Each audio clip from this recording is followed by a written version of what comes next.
स्वागत है दोस्तों आप लोगों का सोलो लेवलिंग के एक नए एपिसोड के अंदर। तो आज की वीडियो में मैं एक्सप्लेन करने वाला हूँ सोलो लेवलिंग का एपिसोड नंबर 9 को। तो जैसा कि हम लोगों ने लास्ट वाला एपिसोड में देख लिया था, जिन्हों अपने कुछ पुराने साथियों के साथ जो कि स्टैचू डंजन में बच गए थे, वो लोग और कुछ प्रिजनर डंजन के अंदर जाते हैं। और उस डंजन के अंदर कैंग ने यहाँ पर उसके साथ जितने भी कैदी आए होते हैं उनको मार दिया होता है। तो किम उसके साथ ही ऐसा कुछ करते हुए देख लिया था, इसलिए वो उनको भी मार देता है।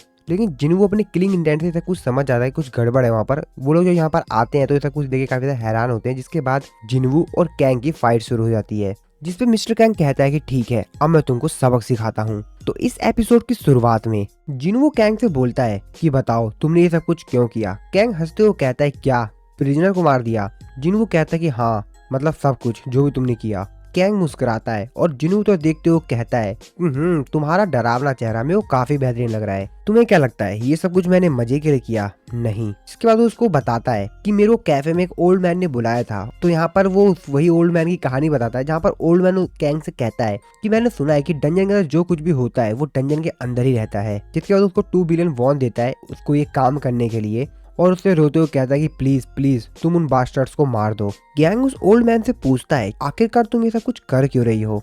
ओल्ड मैन उसको बताता है जब तुम किसी कचड़े के टुकड़े को रोड पर पाते हो तो तुम काफी ज्यादा अनकंफर्टेबल फील करते हो, पर तुम उसको नहीं उठाते हो। गैंग पैसे का बैग खोलता है, उसको देखते हुए उससे पूछता है आखिरकार तुम भी तो उस कचड़े को उठा के कूड़ेदान में फेंक सकते हो। ओल्ड मैन उससे बोलता है उनमें से जो एक कैदी है उसने ही ये सब कुछ मेरी बेटी के साथ किया है, जिस वजह से मेरी बेटी ने अपने आप को फांसी लगा ली। और उस सदमे की वजह से आज भी उसकी माँ हॉस्पिटल में है। और मैं सोच के काफी ज्यादा डिप्रेस हो जाता हूँ कि एक जानवर इस तरीके से स्ट्रीट पर अकेला घूम रहा है, वो भी कई सालों से, और उसके साथ कुछ भी नहीं हुआ।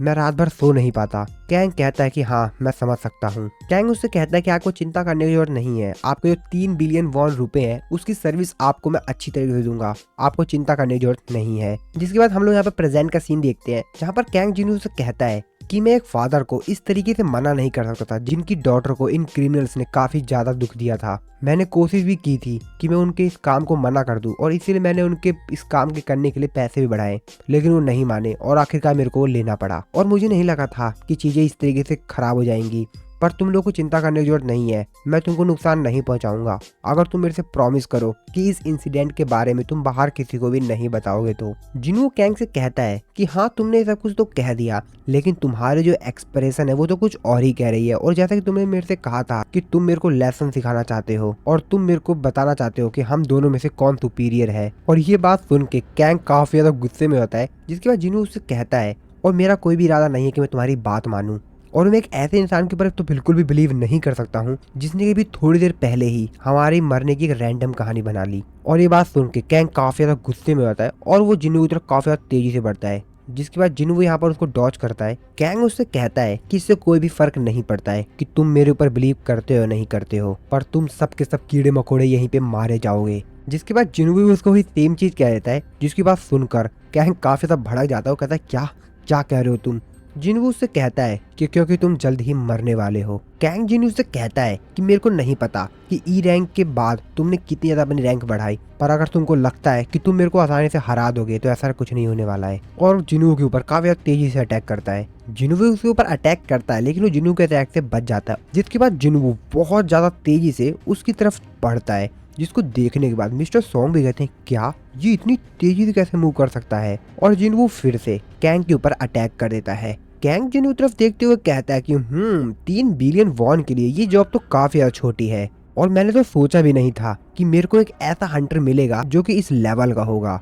और कहता है कि हम दोनों की स्पीड तो सेम है।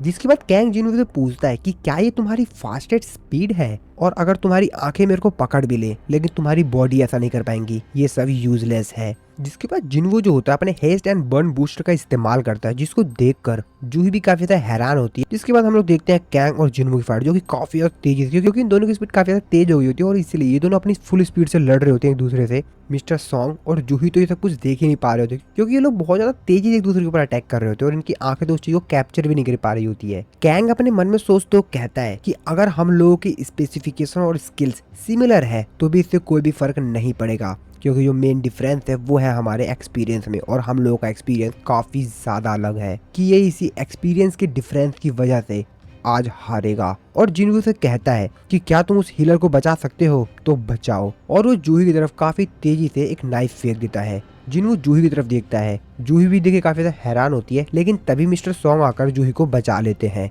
जिन्वू जो कि यहाँ पर जूही की तरफ ही देख रहा होता है, इस बात का कैंग फायदा उठा लेता है और वो जिन्वू के ऊपर अटैक कर देता है। और वो जिन्वू के पूरे शरीर में काफी ज्यादा तेजी से अपने डैगर से अटैक करता है। मिस्टर सॉन्ग और जूही दोनों चिल्लाते हुए कहते हैं कि जिन्वू, लेकिन हम लोग जिन्वू को देखते हैं जिसको यहाँ पर ज्यादा कुछ फर्क नहीं पड़ा हुआ होता है। कैंग ये सब कुछ देख के काफी ज्यादा हैरान होता है और कहता है कि तुम्हारी ड्यूरेबिलिटी काफी ज्यादा बेहतरीन है।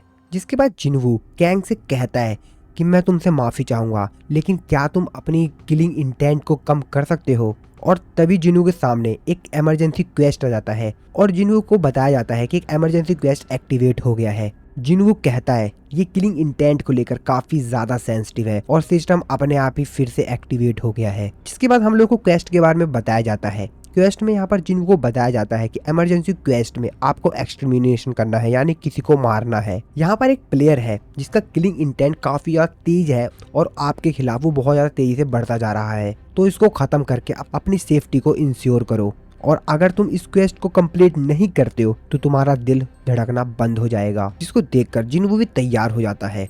जिन्वू कहता है कि अब मैं आ रहा हूँ। कैंग अपने मन में सोचते कहता है एडवांटेज तो मेरे पास है, आखिरकार अपने दिमाग में सोच क्या रहा है। जिसके बाद जिन्वू कहता है कि मैं सिस्टम को एक बार फिर से थैंक्स करना चाहूंगा क्योंकि इसने मेरे को एक और रीजन दे दिया तुमको मारने का। जिसके बाद ये दोनों आपस में फिर से भिड़ जाते हैं। कैंग जिन्वू की डैगर की तारीफ करते हुए कहता है कि तुम्हारा जो डैगर है वो काफी अच्छा है, पर ये किसी भी काम का नहीं है क्योंकि क्लोज रेंज में तुम किसी भी असैसन को इस तरीके से तो नहीं हरा सकते। जिन्वू कैंग से कहता है कि हाँ, मैंने तुमसे काफी कुछ सीखा है और उसमें से मैंने तुमसे एक और चीज सीखी है, लड़ाई के समय जो लोग बातें करते हैं वो यूजलेस होते हैं। जिसके बाद लोग फिर से दूर दूर चले जाते हैं। जिन्वू अपनी स्प्रिंट स्किल को एक्टिवेट कर लेता है और इसकी वजह से जिन्वू की जो मूवमेंट की स्पीड है वो 30% से बढ़ जाएगी और साथ ही में उसका हर एक मिनट में एक माना भी कंज्यूम होगा। जिसके बाद जिन्वू काफी ज्यादा तेजी से कैंग की तरफ बढ़ता है। कैंग भी देखे काफी ज्यादा हैरान होता है। अपने मन में सोच तो कैंग कहता है कि आखिरकार इतना ज्यादा फास्टर कैसे हो गया। जिन्वू की स्पीड इतनी ज्यादा तेज होती है कि वो कैंग के शरीर पर एक कट मार के चला जाता है। कैंग के चेहरे पर एक कट लग जाता है और वहां से खून निकलना शुरू हो जाता है। कैंग देखे काफी ज्यादा हैरान होता है। वो कहता है कि क्या इसने स्किल का यूज किया है। तो जैसा कि जिन्वू ने अपने डैगर से उसके चेहरे पर ये कट मारा था और इसकी वजह से अब उसका यहाँ पर जो पैरालाइज इफेक्ट है वो एक्टिवेट हो जाता है, जिस वजह से इसकी हेल्थ हर सेकंड 1% से कम होती जाएगी। कैंग अपने मन में सोचते कहता है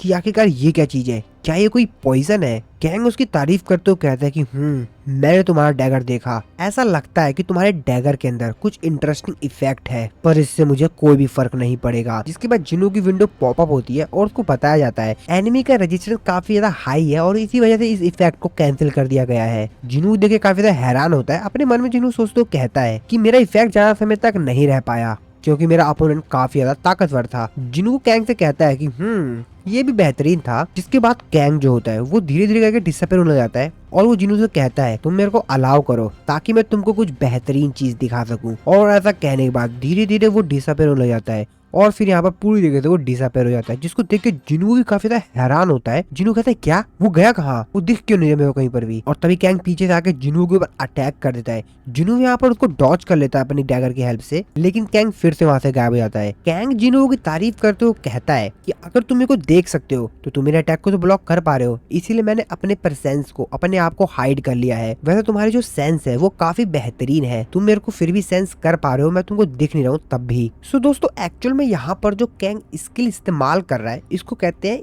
स्टेल्थ स्किल। जिसके बाद कैंग यहाँ पर बताता है कि इस स्किल का इस्तेमाल करके मैं अपनी शेप, स्मेल, साउंड और यहाँ तक कि अपना ऑरा को भी इरेज कर सकता हूँ। ऐसे बहुत ही ज्यादा कम असैसियंस होते हैं जिनको ये रेयर स्किल मिलती है। वैसे मैं तुमको एक बार बता दूं, लेकिन कोई जानता नहीं है कि मेरे पास ये स्किल है। जानते हो क्यों? क्या है इसका रीजन? क्योंकि जब किसी को ये बात पता चलती है कि मेरे पास ये स्किल है उसके बाद वो जिंदा ही नहीं बचता है। और ऐसा कहने के साथ वो जिन्नू के एकदम पास आता है और उसके पैर में काफी तेजी से अपने डैगर से अटैक करता है, जिसकी वजह से जिन्नू का जो पैर होता है वो काफी ज्यादा घायल हो जाता है और वहाँ से ब्लड आना स्टार्ट हो जाता है। जिन्नू को भी काफी ज्यादा पेन होता है। कैंग जिन्नू से कहता है कि अगर तुम डायरेक्टली हीलर के पास जाओ और उसे हील करो तो वो तुमको ज्यादा तेजी से हील कर सकता है, लेकिन बेसिक हीलिंग स्पेल इतनी दूर से काम ही नहीं करेगी और तुम में और उस लड़की में काफी ज्यादा डिस्टेंस है। तो सबसे बेहतरीन यही रहेगा कि तुम कुछ भी ट्राई मत करो और जहाँ पर हो वहीं पर रहो। जिसके बाद वो जीहू से कहता है कि अब तुम्हारी बारी है, अब मैं तुम्हारे पास आ रहा हूँ। जूही ये बात सुन के काफी ज्यादा डर जाती है। जिन्हू वो अपने मन में सोचते हुए कहता है कि अगर ये सब कुछ इसी तरीके से चलता रहा और वो जूही के ऊपर अटैक करता रहा और बार बार मिस्टर सॉन्ग आकर उसको बचाते रहे तो सबसे पहले मिस्टर सॉन्ग की ही स्टेमिना खत्म हो जाएगी। हम लोग मिस्टर सॉन्ग को देखते हैं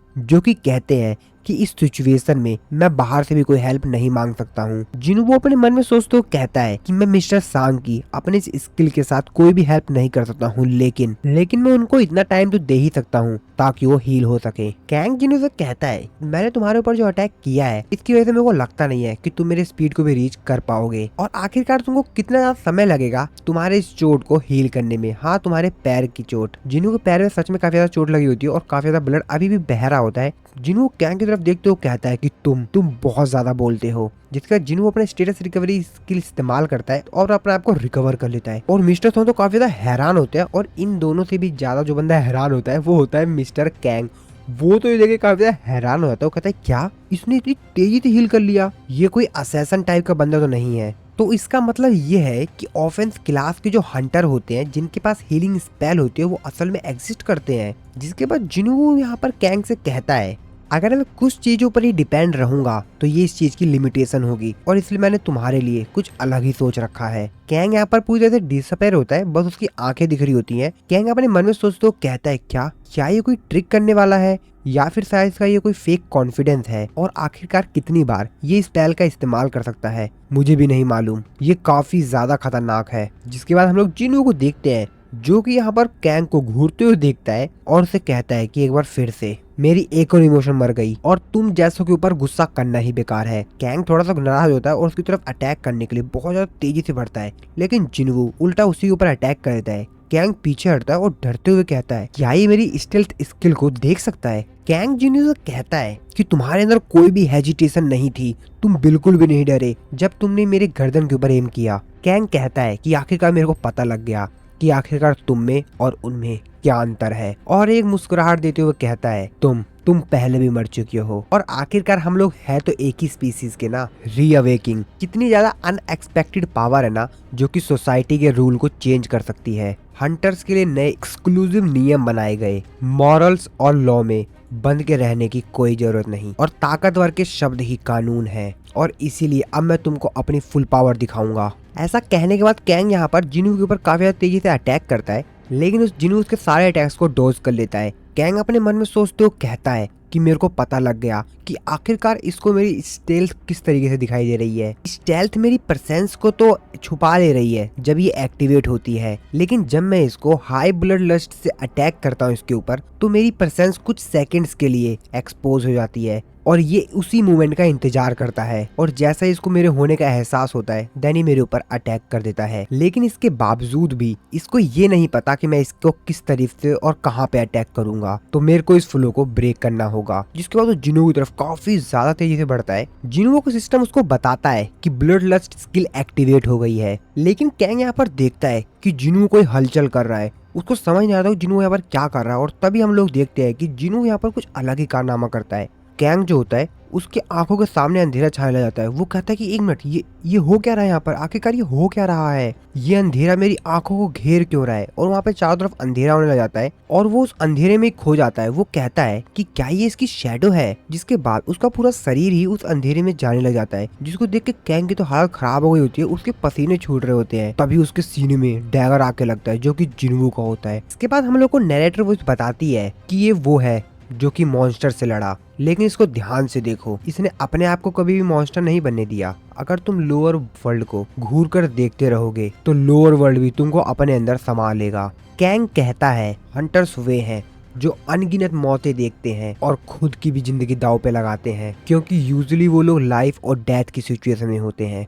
वो सिर्फ मॉन्स्टर्स के अगेंस्ट नहीं लड़ते हैं, वो अपने आप से भी लड़ते हैं। हम पहले से ही एक परफेक्ट किलिंग मशीन है और ये सेम तुम्हारे लिए भी है। तो क्या तुम हंटर्स और नॉर्मल इंसानों को एक ही कैटेगरी में नहीं रखोगे। जिसके बाद कैंग कहता है कि मैं मारा गया क्योंकि मैं हार गया। ये तो नेचुरल था। क्या मैं तुमसे सिर्फ एक क्वेश्चन पूछ सकता हूँ? आखिरकार तुम हो कौन? एक असैसिन जिसके पास हीलिंग मैजिक है, या ऐसा कुछ जिसके बारे में मैंने आज से पहले कभी नहीं सुना? जिनवू कहता है कि मैं इन दोनों में से कुछ भी नहीं हूँ। कैंग जिनवू से कहता है कि बहुत सारे सीक्रेट्स होना भी बेकार होता है। कैंग की हालत खराब होना शुरू हो जाती है क्योंकि पैरालाइज इफेक्ट एक्टिवेट हो गया होता है, साथ ही में ब्लीड इफेक्ट भी एक्टिवेट हो गया होता है। कैंग मरते मरते जिनवू से कहता है कि जैसा कि अब मैं तुम्हारे द्वारा मारा गया हूँ तो अब तुम अपनी स्किल को छुपा नहीं सकते। जिसके बाद जिनवू यहाँ पर कैंग से कहता है कि मैं तुमको बताता हूँ कि मैं एक ऐसा हंटर हूँ जो कि हर एक फाइट के बाद स्ट्रॉन्गर होता जाता है। तुमको क्या लगता है कि आखिरकार मैं कितना ज्यादा स्ट्रॉन्ग बन सकता हूँ? कैंग कहता है तुम्हारी शैडो जितनी ये डार्कनेस से कनेक्टेड है, तुम उतने ज्यादा ताकतवर बनते जाओगे जितनी तुम्हारी शैडो डार्कनेस के अंदर है। जिनू वो कैंग को देख ही रहा होता है। जिसके बाद जिनू का सिस्टम उसको बताता है कि क्वेस्ट कंप्लीट हो गया है। तो यहाँ पर जो तुमको इमरजेंसी क्वेस्ट मिला हुआ था वो तुम्हारा कंप्लीट हो गया है और उसको क्वेस्ट रिवॉर्ड मिलता है, जहाँ पर उसको चॉइस करने का ऑप्शन दिया जाता है। जिनू अपने मन में सोचते हुए कहता है मैं पहले से बहुत ज्यादा ताकतवर बन गया हूँ, लेकिन कुछ रीजंस की वजह से। लेकिन मेरे को ऐसी फील होती है जितनी बार भी मैं स्ट्रॉन्गर बनता जाता हूँ उतनी बार मैं अपने अंदर से कुछ ना कुछ खो देता हूँ। तभी जूही जिनू के पास आती है और उसको थैंक्स बोलती है। मिस्टर सॉन्ग भी जिनू को थैंक्स बोलते हैं। मिस्टर सॉन्ग जिनू से कहते हैं कि हम तो यहाँ पर मारे ही जाते अगर तुम यहाँ पर नहीं होते तो अब हम लोग को इस सिचुएशन में क्या करना चाहिए? जूही कहती है कि क्या इस चीज के बारे में हमको जाकर गिल्ड में रिपोर्ट करनी चाहिए। जिसके बाद जिनू एक मुस्कुराहट लेता है और कहता है कि सबसे पहले तो हमको डंजन के गेट को बंद कर देना चाहिए। तो क्या आप इस डंजन के बॉस को अकेले जाके मारने वाले हैं? मिस्टर सॉन्ग जिनवू से कहते हैं कि नहीं, मैं तुमको रोकूंगा नहीं क्योंकि मैंने तुम्हारी स्किल्स देखी हैं। इसके बाद हम लोग जिनवू को देखते हैं जो कि कैंग की बॉडी के पास जाता है और उसके हार्ट के पास जो लाइट चमक रही होती है उसको उठा लेता है। उसका सिस्टम उसको बताता है कि तुमको एक स्टेल्थ मिल गया है। तो उसको यहाँ पर एक नया आइटम मिल गया होता है जो कि उसको कैंग की बॉडी से मिली है। जिनू उस आइटम को अपने हाथ में उठाते हुए अपने मन में सोचते हुए कहता है तो इसको मारने के बाद क्या मैं इसकी स्किल को ऑब्टेन कर सकता हूँ? मिस्टर सॉन्ग जिनू की तरफ चिल्लाते हुए कहते हैं कि चलो सबसे पहले हमको गिल्ड को ये सब कुछ रिपोर्ट करना पड़ेगा। जूही भी कहती है कि हाँ, हम तुम्हारा बाहर इंतजार कर रहे हैं, जल्दी आओ। जिनू उन लोगों को कहता है कि चिंता मत करो, ज्यादा समय नहीं लगेगा, मैं आ रहा हूँ। वहाँ पर एक कैदी की बॉडी पड़ी होती है। जिनू उस बॉडी को देखते हुए कहता है मैं जानता हूँ कि तुम जिंदा हो, चलो अब फटाफट उठ जाओ। और वैसे भी तुम मरने का एक्ट क्यों कर रहे थे? तो क्या तुम यहाँ से भागने की सोचे थे ताकि किसी को पता ही ना चले? जिसके बाद वो जो यहाँ पर कैदी होता है वो उसकी तरफ देखता है। जिनू उसकी तरफ देखते हुए कहता है, वो कहता है अच्छा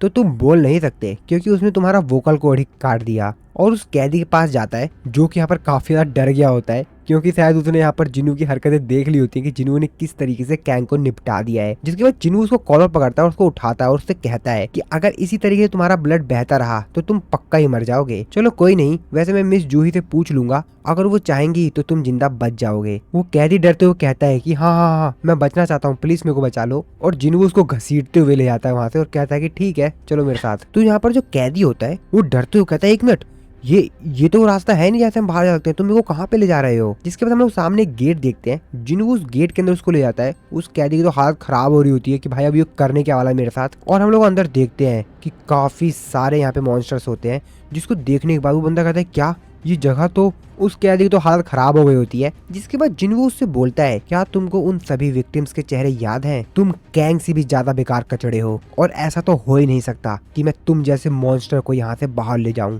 और देखते ही देखते सभी मॉन्स्टर्स जो होते हैं उस कैदी को खत्म कर देते हैं। इसके बाद यहाँ पर साइलेंट छा जाता है। जिसके बाद हम लोग जिनवू के पीछे यहाँ पर उसी बड़े मॉन्स्टर को देख पाते हैं जो कि अब मर चुका है। जिनवू कहता है होबो गोबलिन को हराना कोई ज्यादा मुश्किल टास्क नहीं था। जिसके बाद हम लोग डंजन के बाहर का सीन देखते हैं। जिनवू बताता है डंजन से बाहर आने के बाद मिस्टर सॉन्ग च्यूल और मिस जूही ने गिल्ड एम्प्लॉय को सब कुछ बताया जो कि अंदर हुआ था। एम्प्लॉय को ये रियलाइज हुआ कि जो सिचुएशन थी वो सच में काफी ज्यादा खतरनाक और काफी ज्यादा भयानक थी और इसीलिए वो अपने सुपीरियर से कांटेक्ट करता है और फिर तुरंत ही उसके सुपीरियर्स उस जगह पे पहुंच जाते हैं। उसके सुपीरियर गिल्ड एम्प्लॉय से पूछते हैं कि आखिरकार कितना समय हो गया है डंजन को क्लियर करे। गिल्ड एम्प्लॉय उसको बताता है कि लगभग 40 मिनट हो चुके हैं सर। उनका सुपीरियर कहता है कि इसका मतलब सिर्फ 20 मिनट बचे हुए हैं। विक्टिम्स की बॉडी को 8 मिनट के अंदर रिकवर करने की कोशिश करो, अगर इम्पॉसिबल हो तो वहाँ से निकलो और बाहर आ जाओ। तो क्या सर्वाइवर्स ने डंजन को अपने दम पर क्लियर कर दिया? गिल्ड एम्प्लॉय बताता है कि हाँ। सुपीरियर अपने मन में सोचते हुए कहता है कैंग ने बाकी बचे हुए हंटर्स को मारने की कोशिश की, पर ऐसा आखिरकार हुआ क्या था? तो इसका मतलब ये है कि जरूर कुछ छुपाया जा रहा है। जिसके बाद वो सामने जिनवू और मिस्टर सॉन्ग को देखता है। अपने मन में सोचते हुए कहता है कि हंटर सांग जिनवू। जिनवू उनसे कहता है तो क्या आप मॉनिटरिंग डिवीजन में से हैं? जिसके बाद वो बताते हैं कि हाँ, मेरा नाम वू जिन च्यूल है और मैं मॉनिटरिंग डिवीजन का हेड हूँ। ऐसा लगता है कि हमारे किसी एम्प्लॉय ने बहुत बड़ा नुकसान पहुंचाया है। ये केस क्लोज होने के बाद हम आपको अपना ऑफिशियल माफीनामा सौंपेंगे। जिनवू अपने मन में सोचते हुए कहता है ये समय खुश होने का नहीं है, सिर्फ इसलिए क्योंकि मैंने एक बी रैंक के हंटर कैंग को मार दिया है। जिसके बाद सामने यहाँ पर जो उसके वो होता है उसको देखते हुए कहता है ये इंसान तो बहुत ज्यादा ताकतवर है। जिसके बाद वो जिन च्यूल उससे कुछ सवाल पूछते हैं। वो कहते हैं कि मॉनिटरिंग डिवीजन का मेंबर होने के नाते मैं आपसे कुछ सवाल पूछना चाहूंगा। जिनवू अपने मन में सोचते हुए कहता है कि ये तो काफी ज्यादा ताकतवर है, ये एक ए रैंक का हंटर है और मैं अभी अपने करंट स्ट्रेंथ के साथ इसको नहीं संभाल सकता हूँ। जिसके बाद वो इनसे बोलते हैं कि अगर तुम हमारे साथ कॉर्पोरेट करोगे तो सब कुछ सही चलेगा, कोई भी दिक्कत नहीं होगी तुमको। जिनवू कहता है कि हाँ मैं कॉर्पोरेट करूंगा। जिसके बाद वो उससे कहते हैं कि ठीक है, तो मैं तुमसे डायरेक्टली ये चीज पूछता हूँ कि बी रैंक के हंटर कैंग को किसने मारा? जिसकी बात सुन के मिस्टर सॉन्ग, जूही और जिनवू तीनों काफी ज्यादा हैरान होते हैं। तभी मिस्टर सॉन्ग कहते हैं कि वो मैं था, मैंने ही बी रैंक के हंटर मिस्टर कैंग को मारा है। जिसके बाद वो उससे पूछते हैं कि अगर तुम बुरा ना मानो तो क्या मैं तुमसे तुम्हारी रैंक पूछ सकता हूँ? मिस्टर सॉन्ग उसको बताते हैं कि सी रैंक। जिसपे वो कहते हैं कि क्या, ऐसा कैसे हो सकता है कि एक बी रैंक को सी रैंक के हंटर ने मार दिया? मिस्टर सॉन्ग कहते हैं कि आपको नहीं दिख रहा कि मेरे पीछे कौन है? जिसपे वो कहते हैं हाँ, अगर बी रैंक का सपोर्ट मिले तो शायद ऐसा किया जा सकता है, पर उनको अभी भी विश्वास नहीं होता है। वो अपने मन में सोचते कहते हैं कि यार ऐसा कैसे हो सकता है? कैंग काफी ताकतवर था, एक सी रैंक का हंटर जिसके पास सिर्फ एक ही आर्म है, वो क्या सच में एक बी रैंक के स्किल्ड असैसिन को मार सकते हैं? जिसके बाद वो उनसे कहते हैं कि आप मेरे साथ आइए, मेरे को आपकी हेल्प चाहिए कुछ रिपोर्ट्स को फिल करने के लिए। तभी जिनवू जो होता है मिस्टर सॉन्ग से बोलता है कि मिस्टर सॉन्ग आपने झूठ क्यों बोला? मिस्टर सॉन्ग उसको कहते हैं कि मेरे को लगता है कि तुम्हारे पास ये इनफ रीजन है कि तुम अपनी एबिलिटी को हाइड करो। तो क्या मैंने ऐसा कुछ करके कुछ गलत किया? लेकिन तुम इन्वेस्टिगेशन से भाग नहीं सकते। तुमने जो मेरे लिए किया था ये तो उसके लिए बहुत ही कम है। जिसपे वो उसकी तरफ देखते हुए कहते हैं कि मिस्टर सांग जिन वू, मेरे को नहीं लगता कि तुम जैसा ई रैंक का हंटर बी रैंक के हंटर को हरा सकता है, और मैं तुम्हारे ऊपर बेमतलब में शक कर रहा था कि तुम्हारी रीअवेकिंग हुई है। पर हाँ, मैं तुमको एक चीज बता दूं, अगर तुम अभी भी ज्यादा ध्यान नहीं दोगे तो तुम्हारी लाइफ जल्द ही खत्म हो सकती है। जिनवू उनसे बोलता है कि आपका कहने का मतलब क्या है? जिसपे वो उसको बताते हैं जिस डंजन के अंदर तुम हांग डोंग सुक के साथ गए थे वहां से सिर्फ 2 सर्वाइवर बच के आए थे, एक डी रैंक का और एक तुम। लेकिन जो प्रॉब्लम है वो ये है, हांग डोंग सुक का यंगर ब्रदर वांग डोंग सू है, तो शायद वो बदला लेने की सोच रहा होगा। जिनवू चौंकते हुए कहता है क्या तुम एस रैंक के हुआंग डोंग सू की बात कर रहे हो? जिसपे उसको कहते हैं कि हाँ बिल्कुल, मैं उसी की बात कर रहा हूँ। फर्क ये पड़ता है कि वहाँ पर तुम बच गए, और जैसा कि वो एक एस रैंक का हंटर है तो अब तुम्हारे लिए ज्यादा बड़ा खतरा है, और अगर पॉसिबल हो तो कंट्री को छोड़ दो। जिसके बाद हम लोग इन्वेस्टिगेशन के 3 घंटे बाद का सीन देखते हैं। जूही जो कि जिनवू के पास जाती है और उसको एक क्रिस्टल दिखाते हुए कहती है कि क्या तुमको ये याद है, और इसी के साथ हमारा ये वाला जो एपिसोड है यहाँ पर खत्म हो जाता है। सो दोस्तों, अगर वीडियो पसंद आई तो वीडियो को लाइक जरूर कर देना। चैनल को अभी तक सब्सक्राइब नहीं कर रखा है यार तो सब्सक्राइब कर देना। इसके नेक्स्ट एपिसोड को देखने के लिए मिलता हूँ मैं आपको अपनी नेक्स्ट वीडियो में।